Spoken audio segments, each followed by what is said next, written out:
असून मराठी भाषिक भक्त समाजास सहज समजावे म्हणून हिंदी भाषेतून मराठी भाषेत रूपांतरित करण्यात आलेला आहे.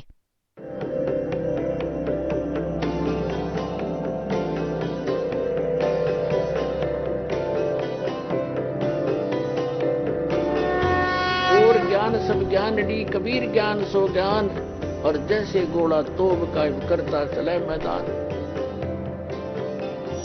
जगद्गुरु तत्वदर्शी संत रामपालजी महाराजांचे अमृत वचन सर्व पवित्र धर्मांच्या व पवित्र शास्त्रांच्या आधारावर. आणि त्यांनी ते ज्ञान सांगितलं होतं जे वेद आणि गीता पुराणात जे आपले गुरु धर्मगुरु आचार्य शंकराचार्य मंडलेश्वर जे संस्कृत भाषेचे विद्वान मानले जायचे ते नाही समजू शकले आपल्या सद्ग्रंथांना. आणि ते परमात्म्याने 600 वर्षांपूर्वी सांगितलं होतं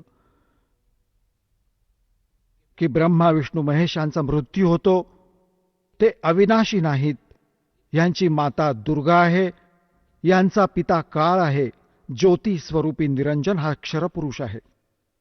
पण त्यावेळी आपल्यापर्यंत हे ज्ञान नाही पोचू दिलं गेलं आणि त्याला दाबून टाकण्यात आलं. कबीर साहेबांना बदनाम केलं गेलं. तो धाणक होता, विणकर होता, त्याला काय माहीत सद्ग्रंथांविषयी. आता पुण्यात्म्यांनो, परमात्मा कच्ची कामं नाही करत, समर्थ असतात. जर त्यावेळी भगवान नसते आले तर आज आपण कसं ओळखलं असतं की भगवान कसा असतो. त्यावेळी जी लीला कबीर परमेश्वराने केली आणि वेद सांगतात की अशी लीला भगवान करतो आणि त्यांच्यासारखी लीला आजपर्यंत ज्यांना आपण भगवान मानत होतो त्यांच्या इतिहासात त्यांच्या चरित्रामध्ये नाहीये. तर जे वेद सांगतात परमात्म्याची डेफिनेशन आणि वेद सांगतात परमात्म्याचा महिमा, आणि तो जर कोणाच्या लीलेत मिळतो तर who is God? He is God. तर कोण आहे तो परमात्मा? तोच आहे परमात्मा जे वेदांनुसार ज्ञान आहे आणि वेदांनुसार त्याचा महिमा आहे की तो कशी लीला करतो, कसा येतो आणि कुठे राहतो आणि कसं स्वरूप आहे त्याचं, साकार आहे वा निराकार आहे. आजपर्यंत जितके पण पंथ आहेत, धर्म आहेत आणि सगळे परमात्मा निराकार असल्याचे सांगतात. त्याला काही आकार नाही, तो शरीरविहीन आहे, त्याचं कोणतं शरीर नाहीये, तो तर सर्वव्यापी आहे.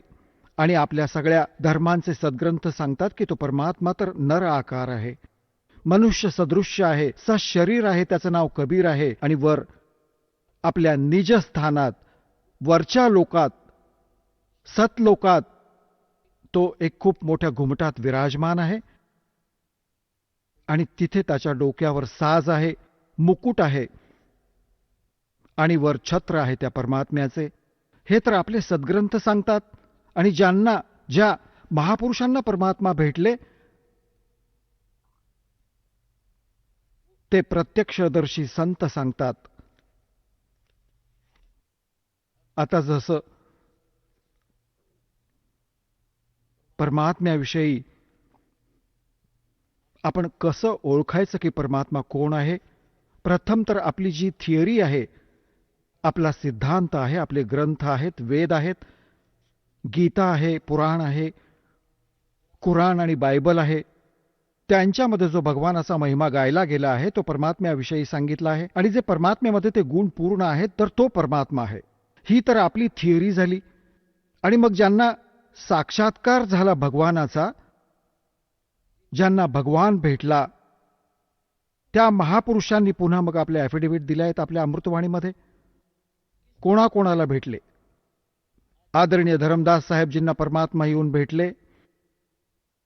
ऋग्वेद मंडल नंबर 9 आणि सूक्त नंबर 86 86च्या मंत्र 26 आणि 27 मध्ये. ऋग्वेद मंडल नंबर 9 सूक्त 82 मंत्र 1, 2, 3 मध्ये. ऋग्वेद मंडल नंबर 9 सूक्त 96च्या 96च्या मंत्र 16 पासून 20 मध्ये.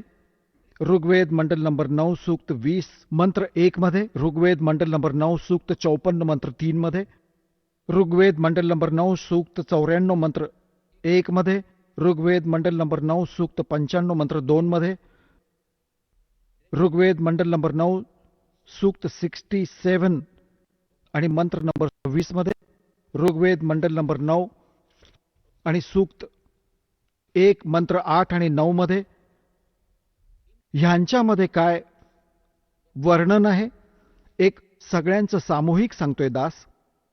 तुम्हाला दाखवलं तर अनेक वेळा आहे आणि रात्री कधी वेळ साथ देईल तर हे पुन्हा दाखवू. ह्याच्यात वर्णन आहे की तो पूर्ण परमात्मा सगळ्यांचा सर्व उत्पादक म्हणजे सगळ्यांचा जनक, सर्व ब्रह्मांडांचा रचनाकार, वरच्या लोकात सतलोकात तिथे राहतो. एक उंच अशा स्थानावर एक खूप मोठ्या घुमटामध्ये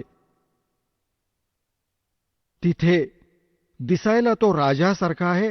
जसं राजाच्या डोक्यावर मुकुट असतो त्याच्यात खूप छान झलक असते आणि सिंहासनावर विराजमान आहे. तख्त, तख्त म्हणजे सिंहासन.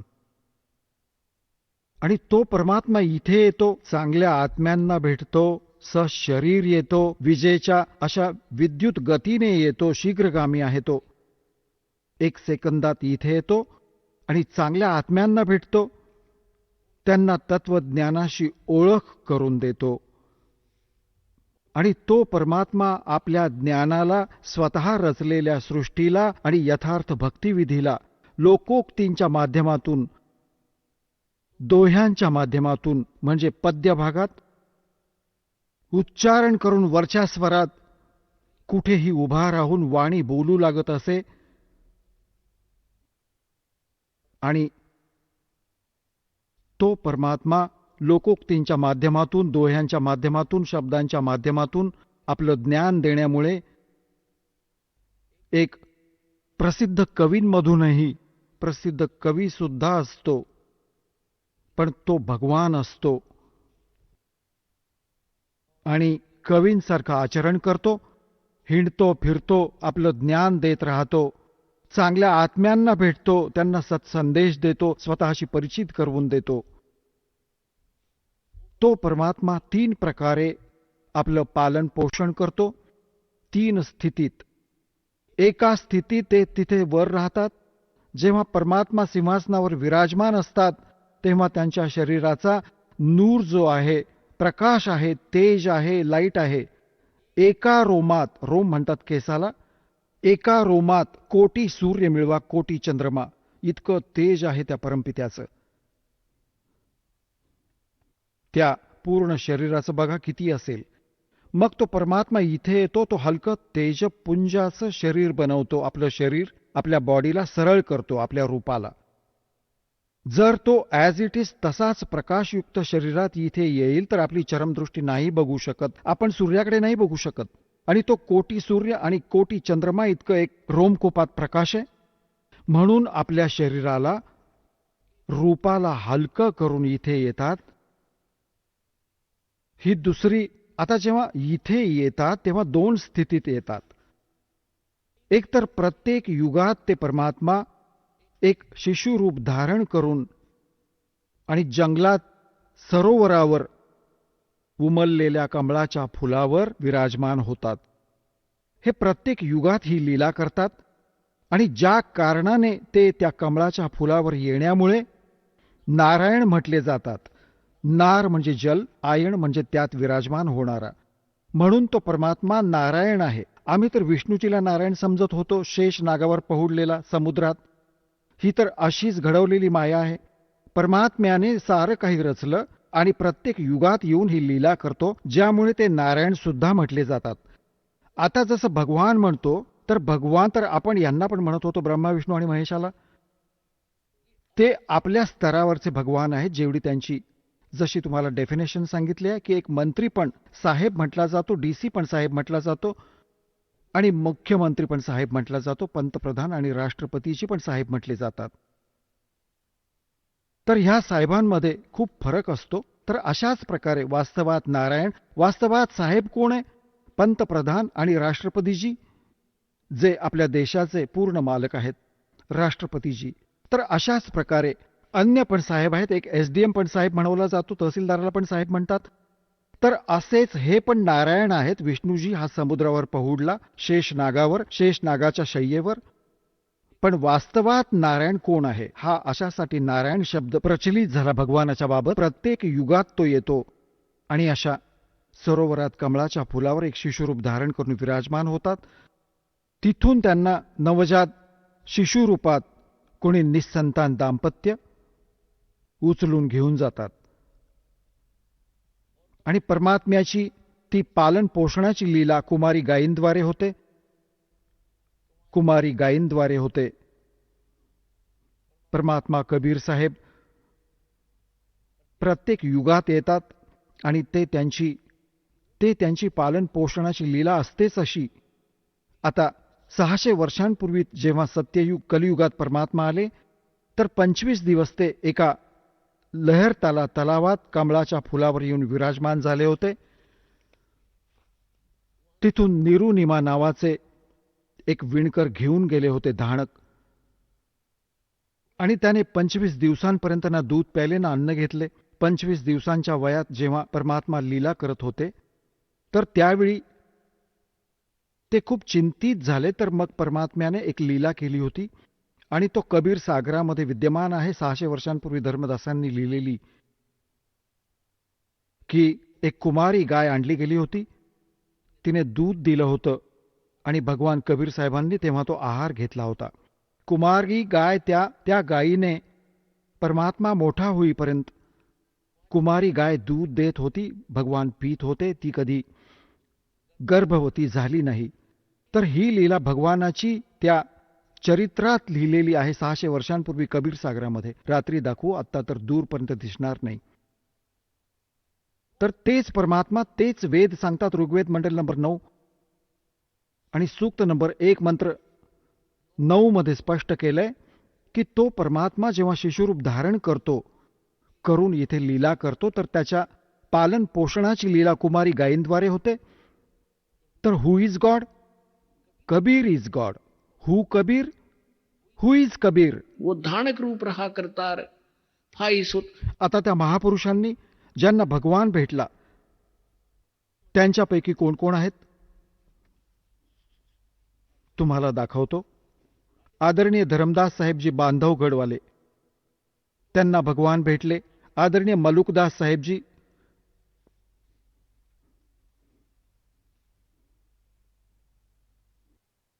आदरणीय नानक साहेबजी, आदरणीय दादू साहेबजी, आदरणीय गरीबदास साहेबजी, गाव छुटानी, जिल्हा झज्जर, हरियाणा वाले. आदरणीय घीसादास साहेबजी, गाव खेकड़ा, जिल्हा बागपूर, यूपी वाले. आदरणीय स्वामी रामानंद जी, काशी नगर वाले. आता तुम्हाला थोडंसं या महापुरुषांनी जी पण परमात्म्याविषयी माहिती दिली आहे ती सांगतो. पुण्यात्म्यांनो, परमात्म्याच्या महिम्याचे गुणगान करणे आणि ऐकणे, श्रवण करणे, पण खऱ्या अंतःकरणाने, खऱ्या आत्मीयतेने, मग तो आपल्यावर परिणाम करतो.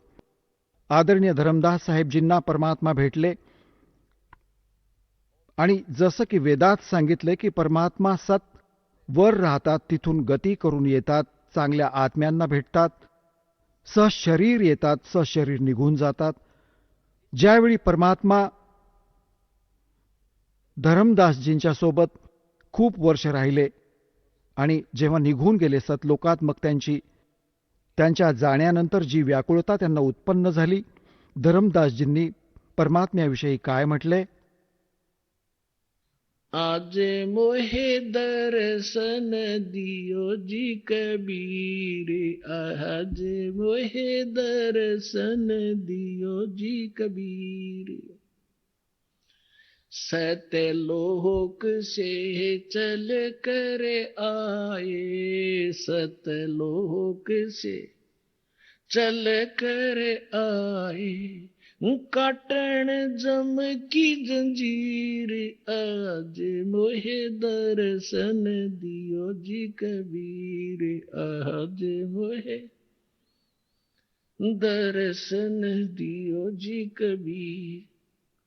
थारे दर्शन से मारे पाप कटत है थारे दर्शन से मारे, पाप कटत है निर्मल होव जी शरीर, आज मोहे दर्शन दियो जी कबीर, आज मोहे दर्शन दियो जी कबीर। अमृत भोजन मारे सतगुरु जी में, अमृत भोजन मारे सतगुरु जी में, शब्द दूध की खीर, आज मोहे दर्शन दियो जी कबीर, आज मोहे। हिंदू के तुम देव कहाए, हिंदू के तुम देव कहाए, मुसलमान के पीर, आज मोहे दर्शन दियो जी कबीर, आज मोहे दर्शन दियो जी कबीर। दोनों दीन का झगड़ा छिड़ गया, दोनों दीन का झगड़ा छिड़ गया, टोहे न पाए शरीर, आज मोहे दर्शन दियो जी कबीर, आज मोहे। धर्मदास की अर्ज गुसाई, धर्मदास की अर्ज गुसाई, खेवा लंगाइयो पर ले तीर, आज मोहे दर्शन दियो जी कबीर, आज मोहे दर्शन दियो जी कबीर। धरमदासजींनी काय सांगितलं की सतलोकातून चालून आले. काटन जम की जंजीरी। गरीबदास साहेबजी म्हणतात, सतगुरु आए दया करी, ऐसे दीन दयाले, बंदी छोड़ वृत्तास कहा, जठर अग्नि प्रतिपाले। अजब नगर में ले गए हमको सतगुरु आने। परमात्मा गरीबदास साहेबजी म्हणतात, गावछोडानी जिल्हा झज्जरवाले, अजब नगर में, त्या अद्भुत सतलोकात जे भगवान जिथे राहतात, अजब नगर में ले गए हमको सतगुरु आने। येऊन घेऊन गेले सतलोकात आणि पुन्हा आणून सोडलं. जल के बिंब अगाध गती वहां सूते चादर ताणे। गीता अध्याय नंबर 18 श्लोक नंबर 62 मध्ये म्हटले की अर्जुन, तू सर्व भावाने त्या परमेश्वराला शरण जा, त्याच्या कृपेने तू परम शांतीला आणि सनातन परम धामाला प्राप्त होशील. इथे गरीबदासजी काय म्हणतात, अजब नगर में ले गए हमको सतगुरु आने। इथे येऊन घेऊन गेले. जल के बिंब अगाध गती वहां सूते चादर ताणे। चादर ओढून झोपणे एक वाक्प्रचार आहे, आपल्या इथे देशी स्थानिक भाषेतला लिहिलेला आहे. ते सांगतायत की कसा चादर ओढून झोपलास, जसं कोणी पहुडलेलं असतं, झोपलेलं असतं, की कसे चादर ओढून झोपलास, काम झालं तुझं पूर्ण, म्हणजे काही काम नाही राहिलं तुला. निश्चिंत होऊन झोपणं, चादर ओढून झोपणं, की तिथे जाऊन मला परमसुख मिळालं. अजब नगर में ले गए हमको परमेश्वर आने। आकर जल के बिंब अगाध गती वहां सूते चादर ताणे। म्हणजे पूर्ण निश्चिंत होऊन तिथे ऐटीत झोपलो. तिथे काही दुःख नाही, काही चिंता नाही, काही जन्म मरण नाही, काही रोग नाही, कोणत्याही प्रकारचा अभाव नाही. भगवानाची झलक नेहमी आपल्या डोळ्यांसमोर असते. अनंत कोट ब्रह्मांड का एक रति नहीं भारे। सतगुरु पुरुष कबीर हैं वो कुल के सिरजनहारे। आता काय सांगत आहेत, गैबी ख्याल विशाल सतगुरु अचल दिगंबर थीर हैं। भक्ति हेत काया धर आए अवगत सत कबीर हैं। हरदम खोज हनोज हाजिर त्रिवेणी के तीर हैं। दास गरीब तबीब सतगुरु बंदी छोड़ कबीर हैं। हम सुल्तानी नानक तारे दादू को उपदेश दिया, जात दुलाहा भेद न पाया वो काशी माहे कबीर हुआ। सब पदवी के मूल हैं ये सकल सिद्धि हैं तीरे, दास गरीब सतपुरुष बजो वो अवगत कला कबीर। जिंदा जोगी जगत गुरु ये मालिक मुर्शिद पीर, दहु दीन झगड़ा मंड्या पाया नहीं शरीर। एक मलुकदास नावाचे महापुरुष झाले. खूप मोठे शेतकरी होते, अरोरा जातीतले होते. परमात्मा त्यांना भेटले. थोडीशी झलक ऐकवतो, कारण की वेदांनी सांगितले की तो परमात्मा चांगल्या आत्म्यांना भेटतो जे दृढभक्त असतात. मलुकदास नावाचे चांगले आत्मा होते, शेतकरी होते, खत्री अरोरा जातीतले होते. पण पुण्यात्मा तर पुण्यात्माचा असतो. तर परमात्मा काय लीला करतो, आधी कुठेही कोणत्याही क्षेत्रात यायचे. जसं दास सांगत होता, भगवान 3 प्रकारे आपलं पालन पोषण करतो. एक तर तिथे स्थिर शरीरात राहतात, तेजोमय शरीरात, सतलोकात. दुसरं ते शिशुरूप धारण करून प्रत्येक युगात एकच लीला करतात अशी. आणि मग अन्य जे शरीर धारण करून कोणा साधू संतांच्या रूपात कुठेही कोणाकडेही तिथे प्रकट होतात. आणि पूर्वी तर असं कम्युनिकेशन नसायचं आपसात. 100-50 किलोमीटर दूर कोणी बसून राहिलंय, 10 दिवस 1 महिना पत्ता नाही लागायचा की तिथं कोण राहतंय. असं त्यावेळी परमात्मा कुठेही प्रकट व्हायचे आणि तिथे राहायचे 1-2 वर्ष, 4 वर्ष, 10 वर्ष. आणि आपलं नावगाव सांगायचे नाही. आपण हे ऐकायचो की एक साधू आला होता, त्याने नावगाव नाही सांगितलं, पण फार पोहोचलेला होता आणि त्याचा महिमा गायला जायचा. परंतु हे नाही कळायचं की तो कोण होता, कुठून आला होता, कारण तो सांगायचा नाही. तर असं परमात्मा एका ठिकाणी राहायचे, आश्रम बनवून छोटासा. आणि तिथून मग त्यांचे भक्त गावात नगरात व्हायचे. एका गावात 4-5 घरं होती, 5-6.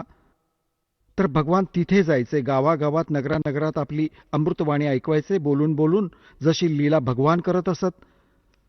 तर मलुकदासाच्या गावात 4-5-6 भक्त परिवार होते. तर गुरुजी तिथे गेले सत्संग करायला.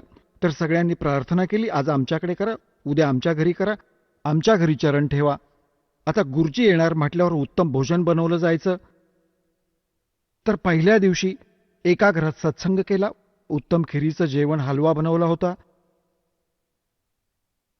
पुढच्या दिवशी दुसऱ्याच्या घरात, त्यानंतर तिसऱ्याच्या घरात. मग आसपासचे लोक ह्या ज्ञानाशी परिचित ना होऊन विरोधक बनायचे आणि जगत आणि भक्ताच्या विचारात मतभेद झाल्याने एक दुसऱ्याच्या विरोधी हे स्वाभाविकपणे व्हायचे. कारण की ज्या क्रिया भक्तांच्या असतात त्या जगतच्या नसतात आणि जगतला त्या आवडत नाहीत आणि भक्तांसाठी त्याच फायनल असतात. त्यानेच त्यांचं कल्याण होतं. त्यामुळेच त्या गावातला चौधरी होता, 800-900 बिघा जमीन होती त्याची, मलुकदासाची. तर त्या मलुकदासाकडे जाऊन आधी तर चौधरी मुलुकसिंग होता तो. मुलुकदास का म्हणायचे त्याला, मुलुकदास तर नंतर बनवला भगवानाने त्याला. आता चौधरी मुलुकसिंग अरोराजींकडे गावातील काही व्यक्ती गेले की असं असं गावात एक ठग आलाय आणि लुटतोय, चांगलं चुंगलं खातोय, खीर खांडेचं जेवण करतो आणि हा आपलं बिघडवतोय सारा खेळ, सारं गणित. आणि ब्रह्मा विष्णू महेशाबद्दल तो काहीही खोटं नाटं बोलतो. अरोराजी पण कृष्णजींचे पुजारी होते, मुलुकदासजी. तर मुलुकदासांनी विचार केला, बुद्धिमान व्यक्ती असतात ते आपल्या स्तरावरून काम करतात, भगवानाला घाबरणारे असतात. त्यांनी विचार केला की बाबा ठीक आहे, मी बघतो, आधी व्हेरीफाय करेन आणि मग ॲक्शन घेऊ. आता नेहमीच तो सकाळी फिरायला जात असायचा. ज्या रस्त्याने तो जात असायचा त्याच्याच बाजूला कोणा भक्ताचं घर होतं. त्याच्यात पण त्या दिवशी हलवा बनत होता. हलव्याचा सुगंध पसरला होता दूरपर्यंत. तर त्याने बघितलं, अरे काय होतंय बाबा. मलुकसिंगने बघितलं, डोकावून, काय करतोयस तू, आज कोणत्या खुशीत हलवा बनवतोयस. त्यांनी सांगितलं, चौधरी साहेब, हलवा तर यासाठी बनवतोय, आमचे गुरुजी आलेत आणि या तुम्ही पण खा आणि सत्संग झालाय, आमचे गुरुजी आलेत म्हणून बनवलंय. तर त्याने बघितलं की हा आहे तो गुरुजी. बघितलं म्हणे, हो. म्हणू लागला, किती दिवस झाले तुझे गुरुजी येऊन. अहो आज 4था दिवस आहे. कुठे आहेत तुझे गुरुजी, की ते बसलेत समोर. मुलुकदास चौधरी साहेब गेला तिथे. म्हणू लागला, अरे ठगा, तू करून का नाही खात? का जगाला फसवतोस? ह्या गरिबांचं लागल्यास तू शोषण करण्यामध्ये. आपलं करून खात जा स्वतः. तर परमात्मा म्हणाले, चौधरी साहेब, मला तर भगवान न करताच देतोय, तर मला काय गरज आहे करण्याची? आता परमात्म्यासमोर त्यांच्या वाणीत जोर होता. मग मुलुकदासाने विचार केला की बाबा संत आहे, भक्त आहेत, जास्त नडण्यात अर्थ नाही ह्याच्याशी. चला, याने जे म्हटलं ते म्हटलं. तर त्याने विचारपूर्वक विचारलं की एक गोष्ट सांगा महाराजजी, हा भगवान मला का नाही देत न करता? परमात्मा म्हणाले की तुझा विश्वास नाहीये, तुझ्याकडे ती भक्ती नाहीये ज्यात भगवान न करता पण देतो. आता त्याला भक्ती वगैरे इतकं समजलं नाही. तो म्हणू लागला की एक अट आहे. मुलुकदास म्हणाले की बोल. कबीर साहेब म्हणाले काय? की आज मी काहीही न खाता घरातून निघालोय आणि संध्याकाळपर्यंत जर तुझ्या भगवानाने मला जेवण नाही दिलं न करता, जेवण दिलं मी न बनवताही मी अशा जागी जाईन, तर मी तुझा शिष्य बनेन जेवण दिलं तर. आणि नाही जेवण मला दिलं तर तुला माझ्या शेतात मजुरी करायला लावीन. मंजूर आहे? परमात्मा म्हणाले मंजूर आहे. आता तो निघून गेला. त्याची शेती होती पूर्वेला आणि जाऊन पोचला पश्चिमेला. गाव नगरापासून दूर दुसऱ्याच्या क्षेत्रात. पूर्वी जंगलं खूप असायची. आणि तिथे जाऊन एका वृक्षावर चढून बसला की आता बघतो मला इथे कसं कोण जेवण आणून देईल. तिथपर्यंत तर कोणीच जाऊ नाही शकत. आता तिथे काय झालं की हे मेंढपाळ असतात की ही मेंढ्या बकरेवाले, त्यांचा काही सण होता. ते म्हणू लागले की बाबा एक खीर बनवा. तांदूळ घरून आणले होते त्यांनी. तर त्यांनी त्याच वृक्षाच्या खाली दगडाची बनवून चूल, माती खोदून आणि तिथे बनवलं. लाकडं रचून खीर बनवायला चालू केलं. एक दोन गायी होत्या, त्यांचं दूध काढलं आणि ते बकऱ्या चारणारे दूर गेले की आम्ही येतो तोपर्यंत तुम्ही तयार करा. तोपर्यंत त्याच्या बाजूने एक रस्ता जात होता आणि त्या रस्त्यापासून बरंच दूर काही घोड्यांच्या टापांचा आवाज ऐकू आला आणि धूळ उडालेली दिसली त्या खीर बनवणाऱ्यांना. त्यांना तर माहीत असायचं, जंगलात त्यांना माहीत असायचं की कोणी डाकू येत आहेत. त्यांना माहीत होतं की रस्ता पण हाच आहे. ते बनत असलेली खीर बीर सोडून पळून गेले आपल्या मित्रांकडे. आता जसे ते डाकू तिथे येऊन थांबले, त्यांनी बघितलं की बाबा काय बनतं याच्यात. सगळे खाली उतरले. तर त्यांच्यातल्या एका डाकूने जाऊन बघितलं की त्याचं झाकण काढून बघितलं की ह्यात खीर बनते. त्यांना भूक लागली होती डाकूंना. म्हणू लागले आधी खीर खाऊया, थांबूया. त्यांच्यात एक समंजस होता. तो म्हणू लागला की कदाचित आपल्याशी दगाफटका होईल, कुणी ह्याच्यात विष टाकलं असेल तर. आधी टेस्ट करायला हवं, टेस्ट करा मग खाऊया. मग टेस्ट करण्यासाठी कुठे पशुपक्षी बघू लागले, ह्यातलं काही त्याला खाऊ घालूया. तर त्यांनी म्हटलं की बनवणारे कुठे गेले, इथेच लपले असतील बघा, त्यांनाच देऊ आधी. इकडे तिकडे बघितलं, कोणी नाही दिसलं. मग वर बघितलं तर मुलुकदास बसलाय वर, चौधरी साहेब. त्यांना वाटलं की हाच आहे वर लपलाय घाबरून. त्यांनी म्हटलं डाकूंनी, ये बाबा खाली आहे. आता त्याने विचार केला. जोपर्यंत त्याचं लक्ष नव्हतं की हे कोण आहे, तोपर्यंत डोळे मिटून बसला होता की झाडात कोणी बघायला नको मला. तर तो म्हणाला की मी नाही येणार खाली, मी खाली नाही येणार आज. तर मग त्यांनी बघितलं की ह्याला मारा गोळी, हरामजादा का नाही येत. मग त्याने बघितलं की बाबा गोळी बंदूक वगैरे घेऊन आलेत. मग म्हणाला मारू नका, मी खाली उतरतो. तो खाली आला. एका भांड्यात खीर काढून थंड करून म्हणाली ही खा. तो म्हणाला मी अजिबात खीर नाही खाणार, कारण प्रतिज्ञा केली, शिष्य बनावं लागेल चौधरी साहेबाला. आणि त्यांना पक्क वाटलं की ह्याने काही ना काही मिसळलंय ह्या नालायकाने, पक्का चोर आहे. तो खिरीला नकार देत होता. त्याला 2 जोडे हाणले, लाथ मारली, खा बसून. त्याने थोडी घेतली होती, आणखी ओतली की अजून खा, लवकर कळेल, जास्त खाशील तर लवकर कळेल ह्याचं. 1 तास तिथे बसवून ठेवलं. मग त्याने सगळी कहाणी सांगितली, जी मी ह्यासाठी खात नाहीये, मारू नका मला. माझी एका संतासोबत पैज होती आज, तो सफल झाला, मी हरलो. डाकू म्हणाले पळ तू इथून, आता मारला त्याला एक जोडात तर धूम ठोकली त्याने सरळ. आता जेव्हा त्याच्यावर संकट आलं तेव्हा डाकूंमध्ये येऊन अडकलास आणि यांना आता कोण विचारणार, ते तर तुलाच गोळी मारतील. तेव्हा आठवण काढली त्याचीच. हे त्या गुरुचं नाव तर माहीत नव्हतं, गाववाल्यांची नावं माहिती होती, गाववाल्यांची, की हे धन्नाचे गुरुजी, आज माझा जीव वाचवा, मी तुमचा पक्का शिष्य बनेन. जीव तर वाचवणार होताच परमात्मा. मग पक्का निश्चय केला की आज जीव वाचला तर जाऊन चरण स्पर्श करेन त्या महापुरुषाचे. मग तिथून पळाला तो फुल स्पीडने. परमात्म्याच्या चरणाशी येऊन लोळण घेऊन रडू लागला. परमात्मा म्हणाले, सांग बाबा, भगवानाने सेवा केली काही? म्हणाला, तुमचा भगवान मारून मारून खीर खाऊ घालतो आणि मी तुमचा शिष्य, तुम्ही माझे गुरुजी, माझा जीव वाचवला तुम्ही. तर तेव्हा त्या मुलूक दासने काय म्हटलं, जेव्हा सगळ्या ज्ञानाशी परिचित झाला आणि सतलोकात घेऊन गेले भगवान आणि परत सोडलं त्या प्रिय आत्म्याला. जपो रे मन साहेब नाम कबीर, जपो रे मन परमेश्वर नाम कबीर. एक समय गुरु बंसी बजाई कालंदरी के तीर, एक समय गुरु बंसी बजाई कालंदरी के तीर. सुर नर मुनि जन थक गए थे, वो रुक गया दरिया नीर. जपो रे मन साहेब नाम कबीर, जपो रे मन परमेश्वर नाम कबीर.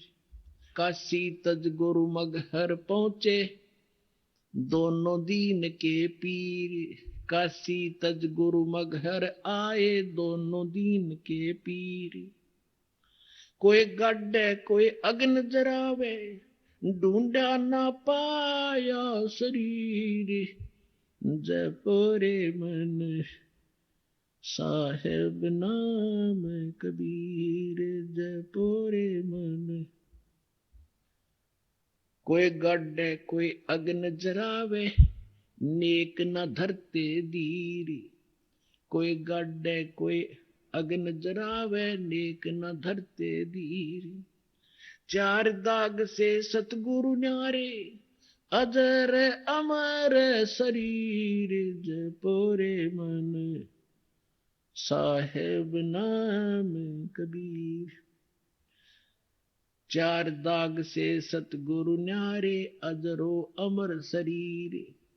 दास मलूक सलूक कहते हैं, खोजो खसम कबीर.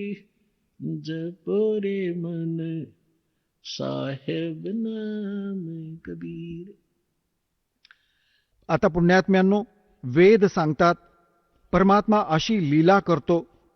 प्रत्यक्षदर्शी ते महापुरुष सांगतात की जो काशीमध्ये धानक रूपात आला होता तो परमात्मा, तो पूर्ण परमात्मा आहे जो सचखंडात पाहिला. आणि मग जेव्हा इथे पाहिला तेव्हा त्यांचा महिमा गायला. आदरणीय नानक साहेबजींना परमात्मा बेई नदी सुलतानपूर शहराच्या बाजूने वाहायची, जिथे नानकजी एका नबाबाकडे नोकरी करायचे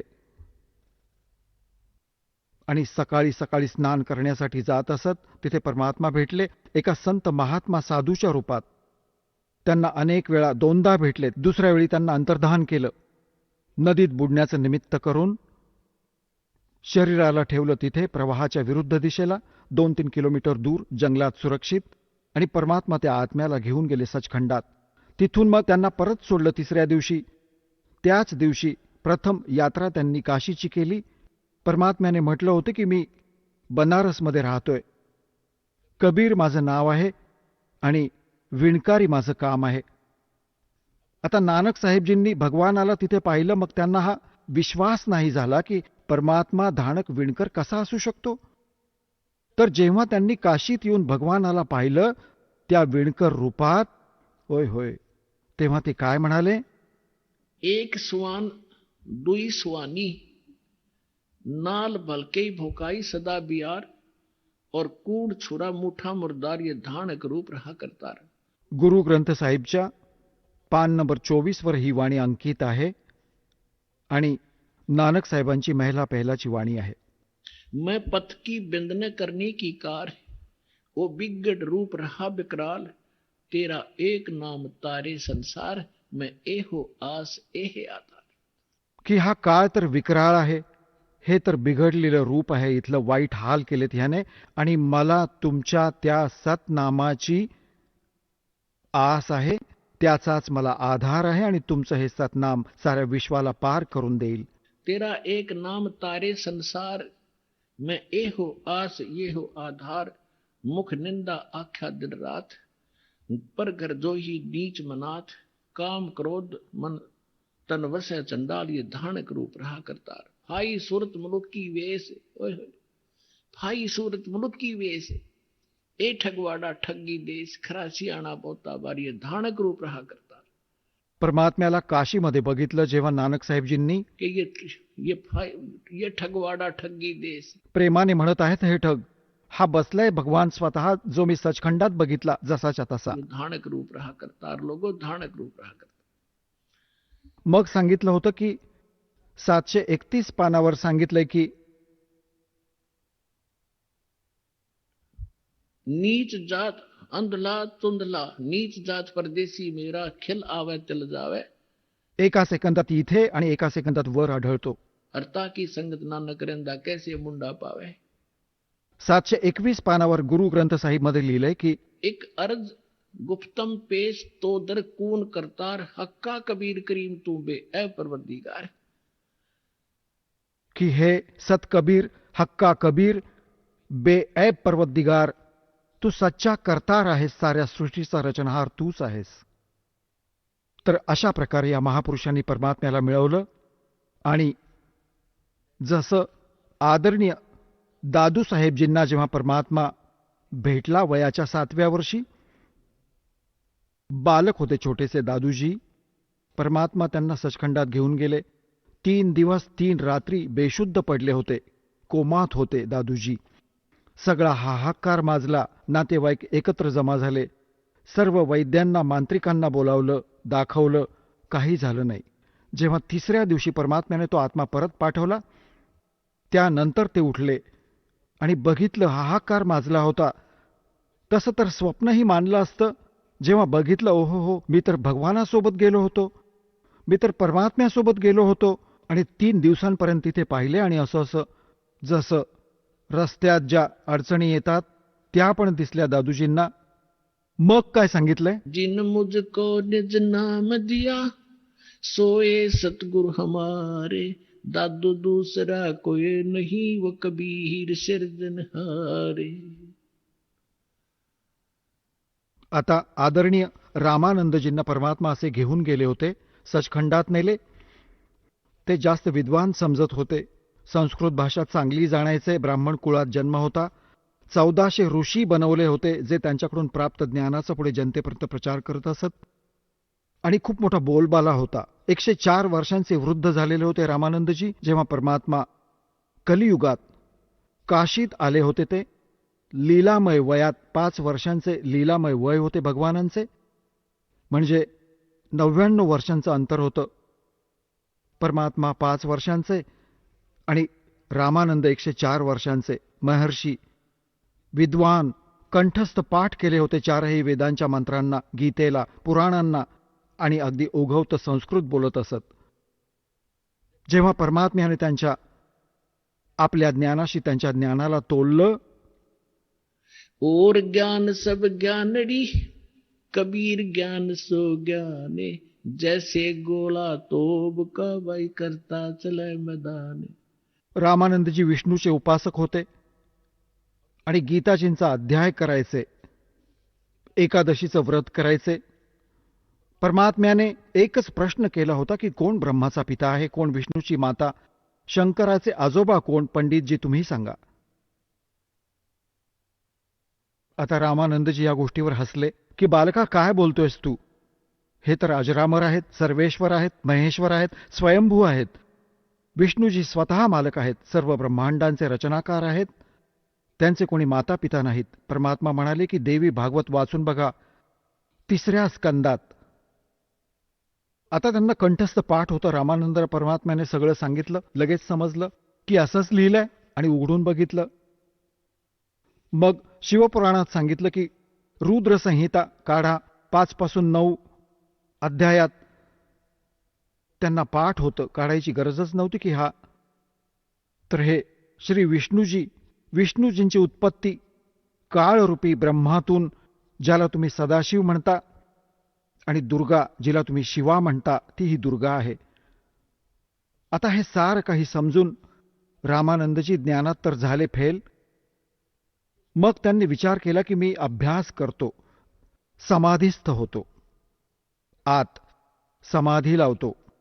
तेव्हा परमात्मा म्हणाले मी समाधी लावतो आणि खूप दूरवर बघून येतो वरच्या दृश्याला.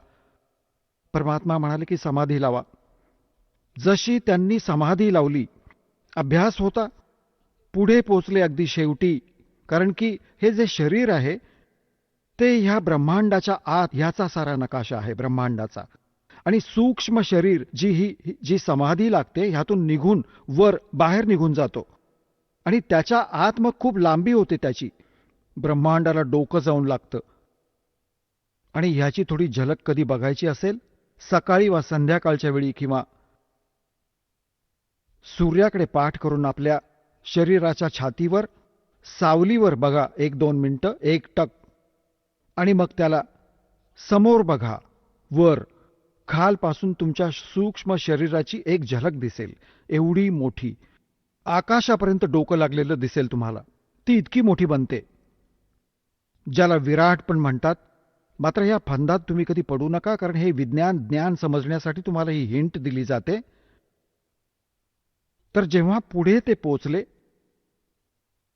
आता त्रिकुटीवर जाऊन त्रिवेणीवर जिथे 3 रस्ते होतात, त्रिवेणीवर जाऊन म्हणतात योग युक्त प्राणायाम कर जीत्या सकल शरीर और त्रिवेणी के घाट पर वह अटक रहे बलबीर. आता परमात्मा 5 वर्षाच्या वयात त्यांना स्पष्ट दिसत आहे वर बसलेले. तिथे जाऊन उभे राहिले एक स्वामीजी. पुढे पण जायचं होतं की हो मी इथपर्यंत येत असतो. आता पुढे कसं जाणार, कुठे जाणार आता माहीत नाही. कुठे जाईन. ही ओझी उचलायची सवय जडली त्यांना. बस वर पाहिलं, थोडं नजारे झाले पार. परमात्मा म्हणाले हे 3 रस्ते आहेत. मी सांगतो, हा रस्ता तुमचा मृत्यूनंतर उघडेल. त्यावेळी तुम्ही जाल धर्मराजाच्या लोकात. तिथे जसा तुमचा ज्या इष्टरूपात साधना ज्याची केली आहे त्याच्या लोकात पाठवले जाल. आणि मग जेव्हा तुम्ही विष्णूचे उपासक आहात, विष्णू लोकात जाल. विष्णू आणि विष्णूजी नाशवंत आहेत, त्यांचा जन्ममृत्यू होतो. तुम्ही देवी भागवत वाचलेत, देवी पुराणात. आणि जर विष्णूजी नाशवंत आहेत तर तुम्ही स्थायी कसे व्हाल. 18व्या अध्यायाच्या 62व्या श्लोकात गीतेत लिहिलंय की त्या परमेश्वराला शरण जा ज्याच्या कृपेनेच तू शाश्वत स्थानाला प्राप्त होशील, परमशांतीला प्राप्त होशील. गीताध्याय नंबर 15च्या श्लोक नंबर 4 मध्ये म्हटले की तत्वदर्शी संताच्या प्राप्तीनंतर तत्वज्ञानाने त्या अज्ञानरूपी शस्त्राने कापून त्याच्यानंतर परमेश्वराच्या त्या परमपदाचा शोध घेतला पाहिजे, जिथे गेल्यानंतर साधक परतून कधी संसारात नाही येत. तुम्ही विष्णूजींचे पुजारी आहात. रामानंदजी म्हणत होते की विष्णूजी म्हणजे श्रीकृष्णजी विष्णू आहेत आणि श्रीकृष्णजीनेच गीता सांगितली, ज्ञान गीतेचं दिलं. परमात्मा म्हणाले तुमची गोष्ट खरी मानूया. तुम्ही मानता श्रीकृष्णजीच विष्णू आणि विष्णूजींनी हे श्रीकृष्णजीने गीतेचं ज्ञान दिलं. आणि तुम्ही ज्याला अजरामर म्हणता, गीता अध्याय नंबर 4च्या श्लोक नंबर 5 आणि 9 मध्ये, गीता अध्याय नंबर 2च्या श्लोक नंबर 12 मध्ये, गीता अध्याय नंबर 10च्या श्लोक नंबर 2 मध्ये, हे तुमचा गीता ज्ञानदाता म्हणतोय की अर्जुन तुझे आणि माझे खूप जन्म झाले, तू नाही जाणत, मी जाणतो. मग काय खाक वाचलं तुम्ही. इथे परमात्मा म्हणत असत मोती मुक्ता दर्शत नाही ये जग है सब अंदरे, दिखत के तो नैन चश्म इनको फिरा मोतिया बंदरे. दिसतात विद्वान गच्छामी गच्छामी करून. असं वाटतं मोठ्या साऱ्या सद्ग्रंथांना जाणलं असेल आणि कखही माहिती नाही. विष्णूजींचे पुजारी आहात आणि अजरामर म्हणता. तो स्वतः म्हणतोय माझा जन्म मृत्यू होतो आणि तो म्हणतो त्या परमेश्वराला शरण जा, स्वतःपेक्षा अन्याला शरण जायला सांगतोय. तो कोण परमात्मा आहे. फ्यूज झाले लालाजी पंडितजी. बसले तोंड पाडून त्रिवेणीवर. परमात्म्याने सांगितलं हा समोरचा जो रस्ता आहे हे ब्रह्मरंध्र आहे. तो तुमच्या कोणत्याही मंत्राने जपाने उघडणार नाही, ना राधे राधे म्हणल्याने, ना ओम नमो शिवाने, ना ओम भगवते वासुदेवने आणि ना तुमच्या सहस्त्रनामाने. माझ्याकडे आहे तो मंत्र सतनाम, ज्यात 2 अक्षर आहेत. त्या सतनामाचा मी जप करीन, हा समोरचा उघडेल आणि तुम्ही करून बघा. त्याने सगळे करून बघितले, तो कुठे उघडतोय? परमात्मा म्हणाले, मी म्हणू माझा मंत्र? जो मी, ज्या मंत्रामध्ये आमच्यामध्ये जी शक्ती आहे, मी तो मंत्र देतो, किती ताकदवान आहे. परमात्म्याने सुमरण केले. समोरचा रस्ता असा पटकन उघडला की ये माझ्याबरोबर. जेव्हा वर घेऊन गेले, काळाचा लोक दाखवला, ज्याला तुम्ही निराकार म्हणता, तो हा बसलाय तुमचा, हा ब्रह्मा विष्णू महेशाचा पिता. मग 11वं द्वार पार करून त्या अक्षर पुरुषाच्या लोकात 7 शंख ब्रह्मांडात प्रवेश झाला. मग त्याला पार करून 12वं द्वार पार करून सतलोकात गेले. आता जास्त वेळ न घेता तिथे दाखवून परमात्म्याने बघितलं, सिंहासनावर बसलेला तोच 5 वर्षाचा बालक, अनंत कोट ब्रह्मांडाच्या सिंहासनावर. एवढं तेजोमय शरीर होतं त्याचं. 1 रोम कुपात कोटी सूर्य मिळवा कोटी चंद्रमा. आधी दुसऱ्या रूपात बसले होते, मग ते रूप अंतर्धान पावलं, बालकात प्रवेश झाला. बालक रूप तिथे विराजमान झालं आणि मग त्यांना सोडलं की जा तुम्ही परत. जशी ही समाधी त्यांची तुटली, डोळे उघडले, समोर भगवान बसलेत 5 वर्षाच्या बालक रूपात, खाली बसलेले आणि वर पण बघून आले. मग म्हणाले होते, बोलत रामानंद जी, सुनो कबीर करतार, गरीबदास सब रूप में तू ही बोलनहार. 2 ठोड़ है एक तू और भया 1 से 2, और गरीबदास हम कारणे तुम आए हो मगज. तर परमात्मा कोण आहे, कसा आहे, कुठे राहतो, त्याला प्राप्त करण्याचा विधी काय आहे, इतकंच, एवढंच अध्यात्मज्ञान आहे हे. आणि हे सिद्ध करण्यासाठी हु इज गॉड, कोण आहे परमात्मा आणि कसा आहे, त्याचं स्वरूप काय आहे, कुठं राहतो आणि त्याला मिळवण्याचा विधी काय आहे, हे 3 तर तुम्हाला सांगितले. की कोण आहे भगवान, काय लीला करतो भगवान, कसा आहे परमात्मा, कुठे राहतो भगवान आणि कसा भेटतो, हे येणाऱ्या सत्संगात सांगेन. बोलो सतगुरुदेव.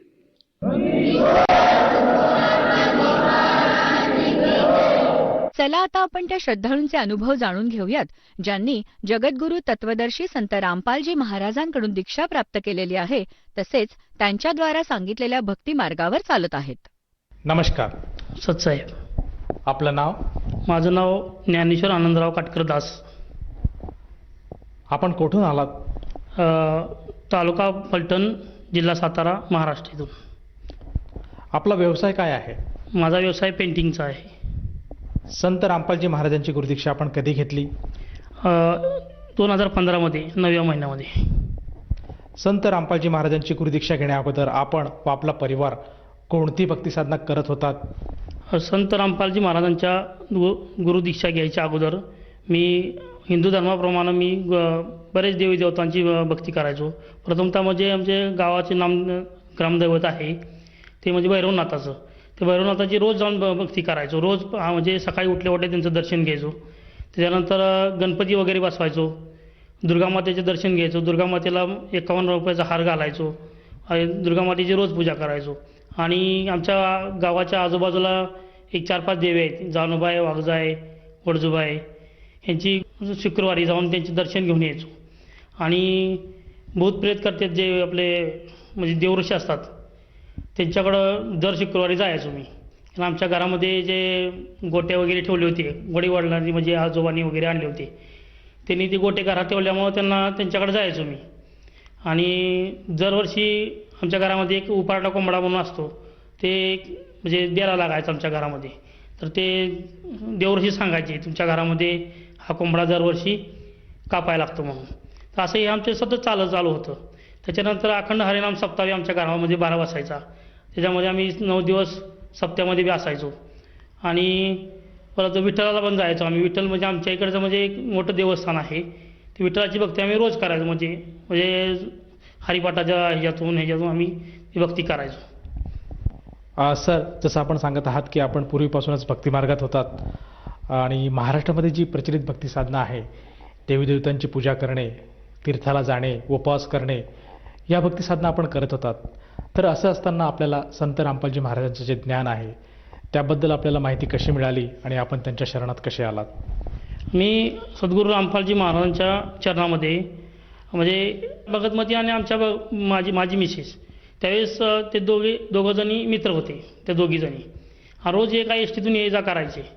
आणि ते असंच त्यांनी नामदिशा घेतली होती, आम्ही काय घेतली नव्हती. तर आम्ही फलटणमध्ये शिफ्ट झाल्यानंतर ते आमच्या घरी रोज यायचे. असे आल्यानंतर तुम्ही अशी साधना करा, तशी साधना करा सांगायचे. ते यायचे आणि म्हणायचे विठ्ठलाच्या बद्दल सांगायचे. म्हणजे विठ्ठल हा विष्णूचा अवतार आहे, त्यांच्या वरची कोणती ताकद आहे आणि तुम्ही विठ्ठलाचा ज्यावेळेस विष्णूची भक्ती करचाल त्यावेळेस तुम्हाला विठ्ठल लाभ देईल, असं ते सांगायचे. मग ते पुरावे द्यायचे आम्हाला. म्हणजे ज्ञानगंगा पुस्तकामध्ये, जगण्याचा मार्ग पुस्तकामध्ये ते पुरावे द्यायचे. तर आम्ही म्हणायचो हे काहीतरी घेऊन आलेत रोज आमच्यासमोर आणि हे काहीतरी सांगायला लागलेत. म्हणलं आम्ही ज्यावेळेस म्हणजे आम्हाला ज्यावेळेस गरज होती त्यावेळेस देव आमच्यापाशी नाही आला आणि आता कशाला येतं तुम्ही घेऊन येते आमच्याकडे, असं त्यांना भरपूर आम्ही बोलायचो आणि नकार द्यायचो. असं करत करत दोन महिने उठून गेले आणि परत आम्ही पुस्तक वाचलं. म्हणजे आमच्या भगतमतीने पुस्तक वाचलं. तर ते म्हणायचे की अहो त्या पुस्तकामध्ये असं असं दिलेलं आहे की असे पुरावा दिलेत, म्हणजे असा वृक्ष दिला आहे, त्याची अशी जड कोण आहे, मूळ कोण आहे, असं सर्व दिलेलं आहे. मग ती बघायला लागलो तर ते म्हणायचे हे काय करायचं हे कोणी बी असं बनवतं, असे गुरु भरपूर पुस्तकं बनवतात. आता दुनियात असं चाललं की एक भगवद्गीता आहे त्याचे 50 भगवद्गीता झाले असे. म्हणून ते आम्ही त्यांना म्हणजे नावं ठेवायचो की बाबा की तुम्ही आमच्या घरी येऊ नका, तुम्ही आम्हाला असं ज्ञान सांगू नका, असं सांगायचो. कारण का आम्हाला असा विश्वास होता की म्हणजे देवावर तर विश्वास उडून गेला होता. कारण का जर तीन वर्षाला आमच्या घरात एक माणूस मरायचा, त्यामुळे आम्हाला काय एक म्हणजे असं 11-9 माणसं आमच्या घरात मेलेली होती. त्याच्यामुळे आम्हाला ह्या देवावरचा विश्वास उठून गेला होता आणि त्याच्यामुळं आम्हाला ह्यांना आम्ही भरपूर विरोध केला. गेले 6 महिने असा विरोध चालला होता त्यांचा माझा. आणि परत मी काय झालं असं हळूहळू त्यांचं जे प्रमाण आमच्या भगतमतीने रोज सांगायचे असे, अहो त्या पुस्तकामध्ये असं लिहिले, त्या पुस्तकामध्ये असं लिहिले. तर मी म्हणायचो की बरं लिहिले तर बाबा सांग मला. मग आम्ही ती वृक्ष काढला की जड कोण आहे, मूळ कोण आहे, डरा कोण आहे, ती सर्व सांगितलं त्याच्यामध्ये. सांगितल्यानंतर जरा थोडा विश्वास मला आतून थोडा विश्वास वाटायला लागला. मग ते आमच्या भगतमतीने वाचलं आणि वाचत असं परत मी काय केलं, मी जबरदस्ती पुस्तक थोडं वाचायला लागलो. आणि ते पुस्तक असं वाटायचं की जसं जसं उघडं वाचत जायचं तसं एक पान आम्ही वाचत गेलो. आणि सर्व प्रमाणासहित पूर्ण असं भगवद्गीतेत 4 वेद, 18 पुराण, बायबल, कुराण शरीफ याचं सर्व प्रमाणासहित त्या पुस्तकामध्ये दिलं होतं. मग आमच्या असं आम्ही निश्चय केला की विठ्ठल जर विष्णूचा अवतार आहे, मग आपण जेव्हा विष्णूची भक्ती करेल तेव्हा विठ्ठल लाभ देईल आपल्याला, हे आमच्या डोक्यात यायला लागलं. आणि आम्हाला काय माहीत नव्हतं की ब्रह्मा विष्णूच्या वरती कोणती ताकद आहे हे काय आम्हाला माहीत नव्हतं. मग त्याच्यामुळे ते प्रमाण दिलं होतं सर्व. म्हणजे आम्ही खोटं बोलायचं म्हणजे ते खोटं बोललं असेल तर प्रमाण दिलं आहे, असं बी नाही की बाबा की ते खोटं बोलते. मग असं करत आम्ही अजून परत 2 महिने थांबलो. आणि एक दिवशी असंच सर्व पुस्तक वाचून झाल्यानंतर, सर्व विश्वास पटल्यानंतर भगतजी आहेत आमच्या फलटणचे, त्यांना म्हणलं आम्हाला नामदीक्षा घ्यायची आहे. नामदीक्षा घ्यायला आम्ही गाडीत बसायला गेलो. तर ते गाडीपाशी गेलो ना, आमच्या नवरा बायकोच्या दोघांची भांडणं लागली गाडीपाशी गेल्यानंतर. मग तिथून सुद्धा आम्ही भांडणं झाल्यामुळे आम्ही रागाच्या भारामध्ये आम्ही तिथून माघारी आलो, पण नामदीक्षा घ्यायला गेलो नाही. मग ती ताकद अशी होती की आम्हाला तिथपर्यंत पोहोचवून देत नव्हती. असं आम्हाला 2 वेळा त्या गाडीत बसायला गेलो आणि 2 वेळा आम्हाला माघारी आलो आम्ही. मग परत असं काय करायचं म्हणून बरेच दिवस असे गेले. परत 2 महिन्यांना आम्ही परत निश्चय केला की आम्ही जायचं म्हणून नामदीक्षा घ्यायला.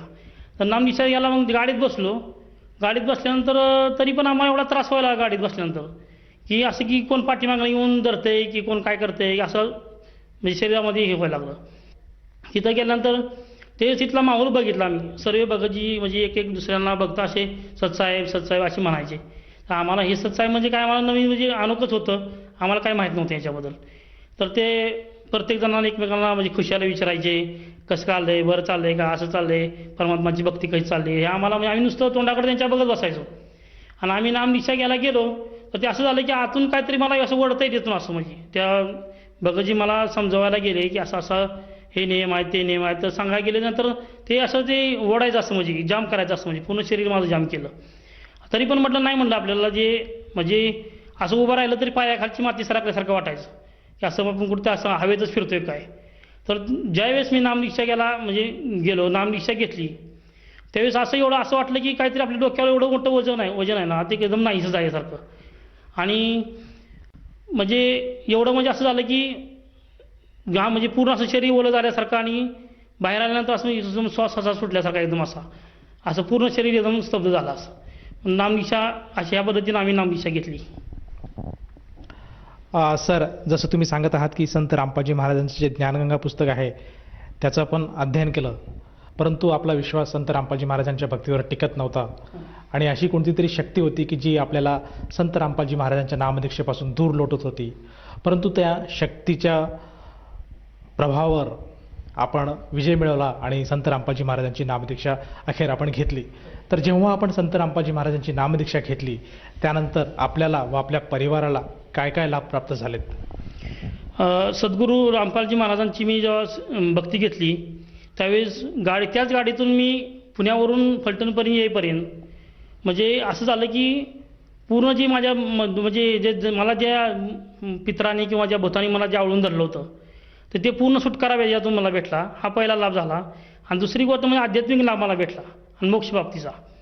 आणि घरी आल्यानंतर आम्ही आमच्या घरातला जे आमच्या म्हणजे माझ्या मिसेसचा आणि माझा रोज वाद चालायचा. रोज म्हणजे रोज भांडणं असायची. त्याच्यातून आम्ही मुक्ती मला भेटली आणि एकदम सुखानं आणि चांगला संसार चालू झाला.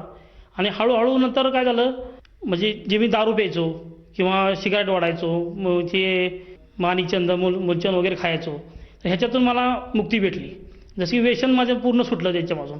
म्हणजे जे पैसे देऊन आम्ही नशा सोडवायला गेलतो त्याच्यातून आम्हाला ते व्यसन सुटलं नाही. ते सद्गुरू रामपालजी महाराजांच्या चरणात येऊन आमचं व्यसन सुटलं. आणि दुसरी गोष्ट म्हणजे दुसरा लाभ म्हणजे आम्ही पुण्यामध्ये गेलो होतो. तर संध्याकाळी आम्ही भोजन वगैरे केलं आणि सद्गुरू रामपालजी महाराजांना म्हणजे दंडवत प्रणाम करून आम्ही निघालो होतो. आणि एक सिग्नलवरती आम्ही थांबल्यानंतर मला अचानक एकदम चक्कर आली. चक्कर आल्यानंतर असं झालं की मी सतनामाचा जाप करतो. त्यावेळेस मला सतनाम भेटून मला 9 महिने झाले ते. आणि असं रस्त्यावरती सिग्नललाच मी पडलो खाली. पडल्यानंतर काय झालं की चक्कर आलं मला काय कळलंच नाही. अर्धा तास मी असंच सतनामाचा जाप करत करत रस्त्यावरती पडलो. सद्गुरू रामपालजी महाराजांनी त्यावेळेस मी मला वाचवलं तिथून.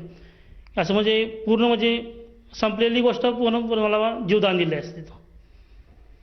आणि तिसरा लाभ म्हणजे असं की मी गाडी चालवत होतो. माझ्या घरी तिथून माझ्या फलटणवरून माझं घर आहे 50 किलोमीटर.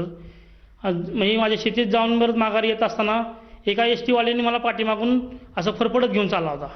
सद्गुरू रामपालजी महाराजांनी त्या पाठीमागच्या गाडीवाल्याला पुढं पाठवून ती ST थांबवली आणि पाठीमाग सांगितलं की तू अरे पाठीमाग बघा ती तुम्हाला एक तुमच्या गाडीला एक माणूस अडकला आहे म्हणून.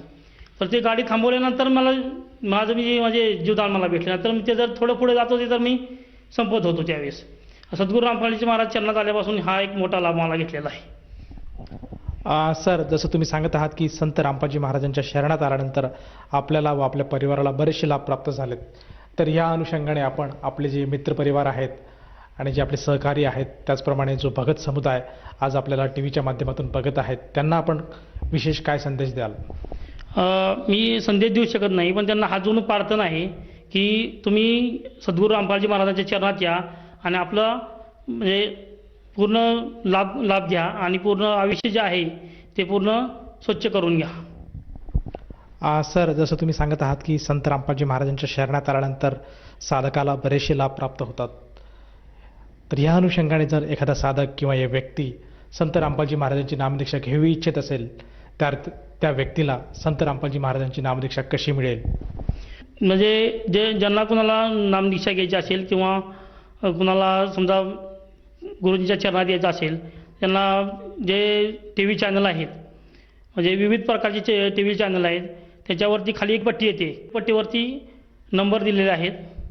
त्याच्यावरती नंबर घ्या आणि फोन करा आणि त्याच्यावरती तुम्हाला नामदीक्षा फ्री आणि निःशुल्क भेटेल. धन्यवाद. सतसाहेब.